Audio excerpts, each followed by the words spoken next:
બે મિત્રો છે ને 20 વર્ષ પછી મળ્યા, ખૂબ વાતો કરી ગાર્ડનમાં ચાલતા ચાલતા. એ બંનેની વાતોનો છેલ્લો એન્ડ શું આવ્યો? શ્રીમંતે જેટલી વાતો કરીને એમાં છેલ્લો એન્ડ એક જ આવ્યો કે મારી પાસે બધું છે પણ સુખ નથી. અને ગરીબની વાતનો એન્ડ એક જ આવ્યો કે મારી પાસે કશું નથી, દુઃખ છે છતાંય હું સુખી છું. અચાનક પાછળથી કોઈક અવાજ આવ્યો.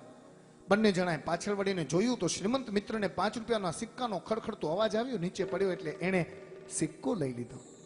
અને ઓલા ગરીબ મિત્રને એક છોડની ડાળીમાં એક પતંગિયું ફસાઈ ગયું હતું એ દેખાયું એટલે એને છૂટું કર્યું. શ્રીમંત મિત્રએ જોઈ લીધું, અરે ભાઈ, બંનેને સરખો અવાજ આવ્યો. આપણે બંને પાછળ વળીને જોયું, મને સિક્કાનો અવાજ સંભળાયો, નેચરલી અવાજ મોટો હતો, પણ આ પતંગિયો ડાળીમાં ફસાયો એનો અવાજ આવે જ નહીં, તને કેવી રીતે સંભળાયો? ત્યારે ઓલા ગરીબ મિત્રએ શ્રીમંત મિત્રને જવાબ આપ્યો, વાત ઘરે લઈ જવા જેવી છે કે તારી આગળ બધું છે છતાંય સુખ નથી, મારી પાસે કશું નથી, દુઃખ છે છતાંય સુખી છો. એનું કારણ એક જ કે આપણે બંને પાછળ વળીને જોયું, તને સિક્કાનો અવાજ સંભળાયો અને મને પતંગિયાની પીડા દેખાઈ. એનું કારણ તે આખી જિંદગી રૂપિયાનો રણકાર સાંભળ્યો છે ને મેં આખી જિંદગી બીજાના હૃદયનો રણકાર સાંભળ્યો છે. આત્મીયજનો, આ જનરેશન ગેપ છે. પહેલા આપણે ફેસ ટુ ફેસ મળતા હતા ને, હવે ફેસબુક પર જતા રહ્યા છીએ.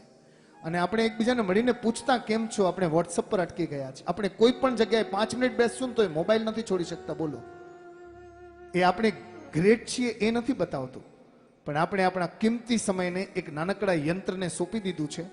અને સારું સારું કદાચ વિચારીને સારી સારી પુણ્યાઈ બાંધવાની તક આપણે જતી કરી છે.